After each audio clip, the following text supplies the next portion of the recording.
दोस्तों जय श्री राम। जैसा कि आज सनातन एकता पद यात्रा का समापन हुआ वृंदावन में, और इस पद यात्रा समापन समारोह के अंत में बागेश्वर महाराज ने इन 10 दिनों में जो यात्रा हुई उसमें आए विचार जनता के सामने, लोगों के सामने रखे। और यह 20 मिनट तक लगातार बागेश्वर महाराज ने हम सनातनियों के लिए लगातार बोला कि उनके क्या विचार हैं और अगली यात्रा कैसी होगी। और बोलते बोलते महाराज जी भावुक हो पड़े। इन पलों को आप अवश्य पूरा वीडियो देखें, और वीडियो अच्छा लगे तो लाइक अवश्य करें। और हमारे बागेश्वर महाराज के लिए जो कमेंट हो सकता है वो कमेंट करें। इस सनातन के लिए जो कमेंट हो सकता है वो कमेंट अवश्य करें, और आगे ज़्यादा से ज़्यादा शेयर करें, क्योंकि यह महाराज जी का जो 10 दिनों में जो सनातन यात्रा निकाली उससे निकले हुए विचार उन्होंने अपने प्रकट किए हैं इस संबोधन में। तो आप सभी अवश्य सुने, पूरा सुने। उनके परिवार में जो हिंदुओं की रक्षा के लिए अपनी शहादत दी, उनके लिए समर्पित हुई, कभी शहीदों के लिए दिवसीय यात्रा रही। हर वर्ग, हर पंथ, सब संत, सभी मतों वाले, क्या बालक, क्या वृद्ध, जहाँ देखो दिल्ली, हरियाणा, उत्तर प्रदेश, सभी जगहों पर केवल और केवल पदयात्रा के साथ कदम से कदम सब मिला करके चल रहे थे। आज पदयात्रा का विराम दिन है। सबने कहा कि बोलो। बार बार मन प्रातः काल जैसे ही हम ब्रिज में प्रवेश भये और जैसे ही मोड़ पर आए, वृंदावन में जब प्रवेश भये तो मोड़ पर आए गरुड़ गोविंद जी के आगे से, उसी वक्त भैया ने कहा कि यहाँ ब्रजरज है, अब यहाँ से वृंदावन की सीमा प्रारंभ हो गई। और जब ब्रजरज शरीर में लगाई, प्रणाम किया, तो हमारे मन में एक ही बात आई कि ठाकुर जी अब आपके श्री चरण शरण में हम आ गए। हमारे बालाजी आए हैं और देश के कोने कोने से सभी सनातनी हिंदू आए हुए हैं, जो सिर्फ सनातन के लिए, हिंदुत्व के लिए यहाँ पर एकजुट हुए हैं। ब्रजरज को माथे लगाया और धन्य सभी पदयात्री। इतना अपार कष्ट आपको हुआ, इतनी पीड़ा आपको उठानी पड़ी। हम विशेषतया ब्रजवासी और पदयात्री जो तीनों प्रदेशों में मिले भी हैं, उन सबको हम हाथ जोड़कर क्षमा मांग रहे कि भैया आप बड़ी आशा अपेक्षा के साथ दिन दिन भर धूप में खड़े रह करके पदयात्रा का दर्शन करने आए थे। आपको बहुत धक्का लगे होंगे, बहुत चोट भी लगी हुई होगी, थोड़ी मोड़ी चोट लगी होगी, पर आपने अपनी श्रद्धा नहीं खोई, समर्पण नहीं खोया। धन्य है आपकी श्रद्धा, धन्य है आपकी आस्था। हम बार बार आपको धन्यवाद कर रहे हैं। आज कुछ भी बोलने का मन नहीं हो रहा। मन ये कह रहा पदयात्रा तो हो गई, पर जिसके लिए पदयात्रा की क्या वो हो गया? कहीं ये पदयात्रा शोभा यात्रा तो नहीं बन गई? कहीं ये पदयात्रा केवल कलश यात्रा जैसी तो नहीं रह गई? जो इन संतों ने त्याग किया, पूज्य बद्रीनाथ बाली महाराज जी और हनुमानगढ़ी बाबा को तो सब जानते हैं, लेकिन वर्तमान में जिनके कारण सबसे ज्यादा हनुमानगढ़ी की याद आ रही तो वो है महंत पूज्य श्री राजूदास जी महाराज। इन सब संतों ने बड़ा कष्ट सहा, छोटे छोटे बालकों ने कष्ट सहा, धक्के खा गए फिर भी उठे। वृद्ध माताएं व्हील चेयर पर पदयात्री चले, कलश लेकर पदयात्री चले, केवल इसलिए चले कि हम यदि हिंदू एक हो जाएंगे तो भारत में गंगा नहीं गंगा बहेगी। और एक बात कहे, हम थके नहीं हैं, बस थोड़ा सा सोच रहे हैं कि अब ये तो हो गया, अब आगे क्या करना है उसकी तैयारी कर रहे हैं। न हम थके हैं, न थकेंगे, न हम रुके हैं, न रुकेंगे।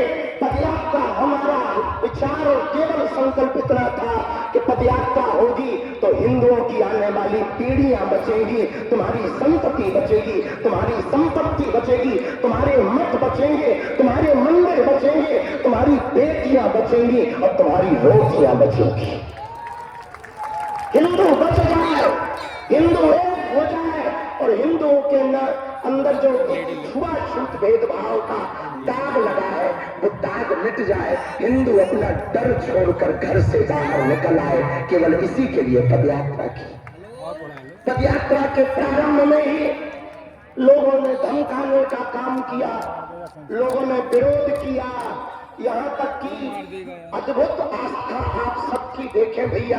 धन्य है आप लोग, धन्य है आपकी आस्था। बम विस्फोट हो गया, पूरे देश में हड़कंप दिल्ली के बम ब्लास्ट की हुई, पर धन्य है सनातन हिंदू, तुम बम का विस्फोट होने के बावजूद भी डरे नहीं, आगे बढ़े, चलते रहे, चलते रहे। पर आज हम सब वृंदावन पहुंच ही गए, आज ठाकुर जी की नगरी पहुंच ही गए। आज हम सबकी ये यात्रा विराम हो रही है तन की।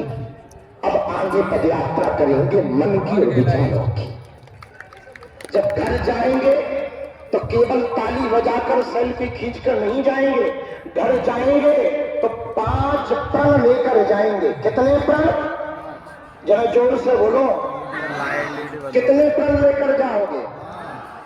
कौन कौन लेकर जाएगा? हाथ उठाओ। पक्का 5 प्रण लेकर के जाना है। पहला प्रण है जुड़ो और जोड़ो, जुड़ो और जुड़ो और, जरा जोर से बोलो, जुड़ो और। पूछो कैसे? आप तो सनातनी है ही है, आप तो हिंदुत्ववादी है ही है, अपने 5 परिवारों को भी कट्टर हिंदू, कट्टर सनातनी बनाना है। 5 रिश्तेदार या 5 मित्रों को। दूसरा प्रण भगवान अभियान। क्या? भगवान अभियान। अपने हर घर के बाहर जो आप ये धर्म ध्वज लेकर आए हैं, जो लेकर आए वो लेकर जाना, अपने घर पर लगाना और सबको बताना ये वही धर्म ध्वज है। हिंदुओं की एकता की ताकत जब सड़कों पर लहरा रही थी, ये धर्म भी तब लहरा रहा। अथवा चिंता नहीं है वो ले लेना। तीसरा प्रण, ये दूसरा मानोगे? अरे जरा जोर से तो बोलो। पक्का? 5वें में तीसरा प्रण। तीसरा प्रण भी मानना बहुत जरूरी है। मात्र 5 मान लो तो भैया अपनी पदयात्रा सफल हो जाए। तीसरा प्रण है साधु संतों का कमंडल और बागेश्वर धाम का मंडल। जब जब देश के हिंदुओं पर खतरा आएगा सबसे आगे आएगा। चाहे 1000 काम छोड़ने पड़े, 100 काम छोड़ने पड़े, इस पदयात्रा के मध्य में बहुत से आर्मी वाले जो आर्मी में है वो सैनिक वीर आए और हमने कहा कि आप सरहद जो सेवा क्यों छोड़ के आ गए, ड्यूटी क्यों छोड़ के आए? बोले गुरुजी हमने 15 दिन की छुट्टी ली है, देश की सेवा तो हम कर ही रहे हैं, पर देश के अंदर भी एक सेवा जरूरी है। सनातन बचेगा तो हमारी वहाँ की लड़ाई थोड़ा कम हो जाएगी, वहाँ हमें थोड़ा सुकून मिलने लगेगा, इसलिए हम आपके साथ आए हैं। तो तीसरा संकल्प है साधु संतों का कमंडल और बागेश्वर धाम का मंडल। हम सबको गांव गांव में एक एक मंडल गठन करना है और उस मंडल के द्वारा अगर धर्मांतरण जीर्ण शीर्ण पड़े मंदिर और गांव भर में हर 1-2 महीने में एक यात्रा निकालनी है, गांव की सनातन हिंदू एकता पद यात्रा। चौथा संकल्प और आवश्यक है, वो ब्रज में भी जरूरी, देश के कोने कोने में जरूरी, हर क्षेत्र में जरूरी है। चौथा संकल्प लेने के लिए कौन कौन तैयार? चौथा संकल्प है घर वापसी अभियान। 4-10 लोगों को लेके चलो। जो अपने वाले चले गए उन्हें बुलाओ कि बेटा यही समय है, सही समय है, वापस आओ। और उसके लिए जो मंडल गांव गांव में बने, उनकी प्राथमिक जिम्मेदारी यही होगी कि धर्मांतरण होने न पावे, और जो हो गए वो घर कैसे वापस आ गए। ये कार्य यदि चौथा वो मंडल के अंदर ही करना है, मंडल के साथ ही करना है। मंडल का मतलब बागेश्वर धाम नहीं, आप चाहे जिस मंडल से जुड़ जाना, अपना नया भी बना लेना, पर मंडल इसके लिए बनाना कि हमारे पहले गांव में एकता हो। गांव में एकता होगी तो शहरों में होगी, शहरों में होगी तो प्रदेश में होगी, और प्रदेश में होगी तो देश में एकता होगी। और पांचवा और अंतिम संकल्प कौन कौन पदयात्री लेकर जाना चाहते? जय श्री राम जरा बोल के बताओ। जय श्री राम बोलो। भारत देश में जितने तीर्थ हैं, जिन पदयात्रियों के पास नजदीक में जो तीर्थ है, उस तीर्थ देवालय मंदिर के आसपास भारत में मांस मदिरा की दुकान नहीं होगी। जहां भगवान होगा वहां दुकान नहीं होगी। और ब्रज के लोग आए हैं, हम 150 किलोमीटर चल के आ गए, थके तो नहीं है। बुखार आया, अपने आप लौट के चला गया कि बाबा तगड़ा है। बीच में बम विस्फोट हुआ, आतंकवादियों का खतरा आया, अपन ने उसी समय फिर से उनको भड़काया। वो समझ गए कि चाहे जो कर लो, ये बाबा की फौज रुकने वाली नहीं। आगे बढ़े, कई विधर्मी आए, उन्होंने केवल बातों से धमकाया, फिर भी ना पदयात्री रुक पाए, क्योंकि ये सब सनातनी पक्के थे। और हमको लगता है भैया, ऐसा हमने तो अपने जीवन में पहली बार देखा, और उसमें बहुत कृपा की ब्रज ने, दिल्ली ने, हरियाणा ने, सभी जनों ने, पर विशेषतया जो ब्रज ने कृपा की वो किसी ने कृपा नहीं की। लेकिन यहाँ ब्रजवासी कितने बैठे? अच्छा, तुम ही तुम हो है?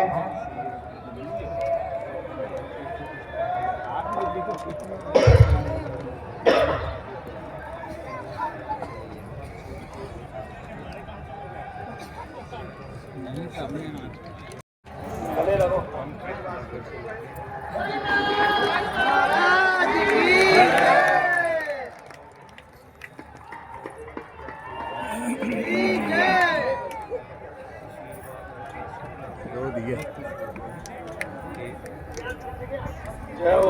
पूरा प्रेस देखो, पूरा प्रेस आपके सामने बैठा है। लेना थोड़ी भैया को बाइट देना, थोड़ी शूट करो।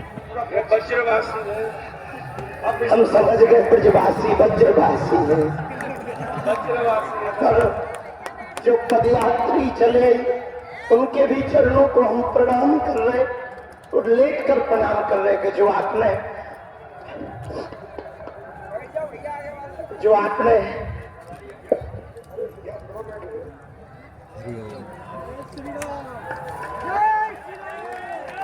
जो आप सबने कृपा दी, वो हम चुका नहीं पाएंगे।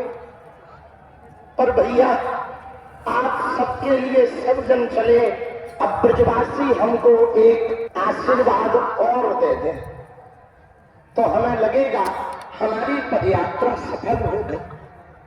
नहीं तो हमको लगेगा कि आशीर्वाद तो मिला, थोड़ी हमारी ही चूक रह गई।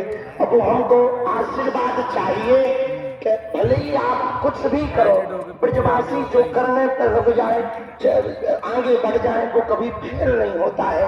जब ठाकुर जी को गोवर्धन पर्वत आप सबने उठवा दिया, बड़ी बड़ी लीला करवा दी, एक वचन दे दो, वृंदावन में अंदर जाते ही पूज्य बाबा प्रेमानंद जी परिक्रमा के लिए मुड़ते हैं, वहां भी एक मदिरा की दुकान है। छठी कराना प्रियाकांत जी के पूर्व में जहां मुड़ते हैं, उसके कुछ दूर पूर्व ही मदिरा की दुकान है। हम चाहते हैं इतना आशीर्वाद दे दो कि हमें आप जब बुलाओगे हम आते रहेंगे।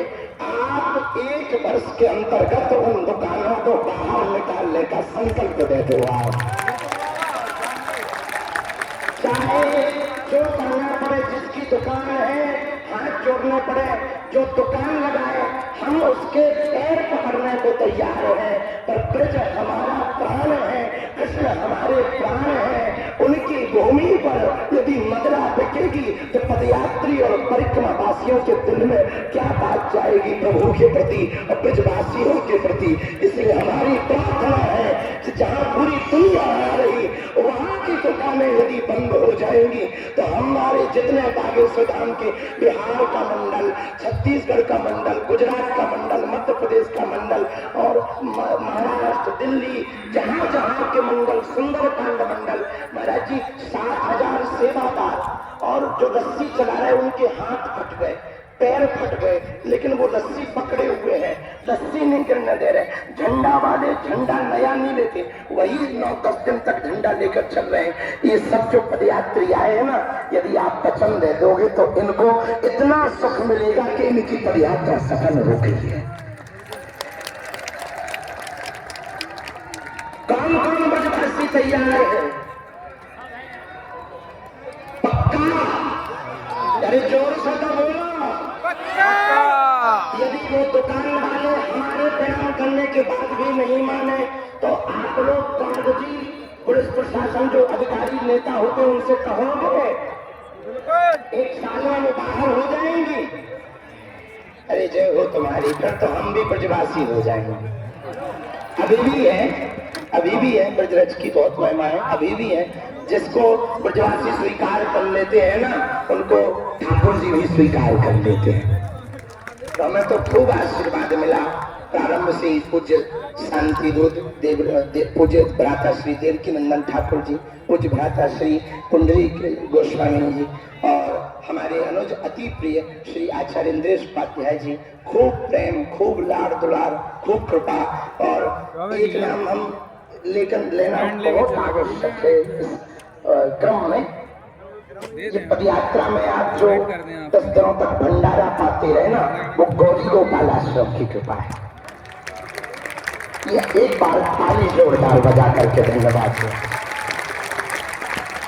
ऐसी अभूतपूर्व पहले ही दिन जब बैठक हुई थी तो आपने मंच से कहा था, महाराज जी आप पदयात्रा करके लोगों को लाओ, हम खिलाएंगे। ये अभूतपूर्व, ये बड़ी कृपा हुई। तो आपने भी बड़ी कृपा की, महंत जी ने भी बड़ी कृपा की, सभी महापुरुषों ने कृपा की। बीच बीच में बहुत से महापुरुष कोई ना कोई आते रहे। ब्रजवासियों को, हरियाणा वालों को, दिल्ली वालों को रास्ते में धक्का जरूर लगा होगा। और एक बात कहना चाह रहे, ये धक्का आपके बच्चों को भविष्य में दूसरे मजहबियों का धक्का न लगने देगा। जो भविष्य में कालांतर में दूसरे मजहबियों का धक्का, देखो हम न मुसलमानों के विरोधी है न ईसाइयों के विरोधी है। कुछ लोग इस देश में तिरंगा में चांद देखना चाहते हैं, हम चांद का तिरंगा देखना चाहते हैं। हो सकता हमारी बुराई हो इस बात की, लेकिन हम फिर कहना चाह रहे हैं कि उनकी में डॉक्टर पढ़ा लिखा भी आतंकवादी होता है। और इतनी बड़ी पदयात्रा आ गई, भगवान की कृपा से हनुमान जी ने किसी को कुछ नहीं होने दिया। उनके में डॉक्टर भी आतंकवादी है, उनके में पढ़े लिखे भी मजहबी कट्टरपंथी विचारधारा की सोच रखते हैं। वो कभी नहीं कहते कि हमें गर्व है कि हम मुसलमान हैं, क्योंकि वो अपनी परंपरा का पालन करते हैं। आज जितने भी सनातनी पदयात्री आए हैं, हम हाथ जोड़ करके भैया कहें, आप स्वयं सनातनी तो हो, अपने बच्चों को बनाने के लिए कहने की जगह करने की आवश्यकता है, करके दिखाने की आवश्यकता है। जैसे बच्चों को कहें कि हम मंदिर में प्रणाम कर रहे हैं, करके यदि बताएंगे तो उन्हें पता लगेगा कि ऐसे प्रणाम कर रहे हैं। इसलिए अपने बच्चों को पक्का सनातनी बनाना है तो जो पंच संकल्प आज हम सबने लिए हैं वो अपने गांव जाकर के सबको बताना है, जगाना है। एक बात और हम सबसे प्रार्थना करें, ये पदयात्रा आज यहाँ विश्राम लेगी, 3.0 फिर चलेगी, लेकिन वो कब चलेगी ये बाद में बताएंगे, कहाँ होगी ये बाद में बताएंगे।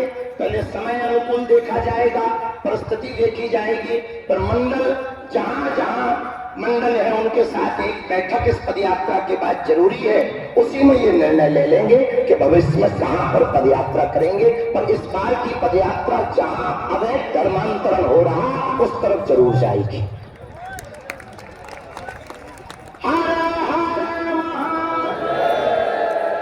बागेश्वर धाम की, सन्यासी बाबा की, दादा गुरुजी महाराज की।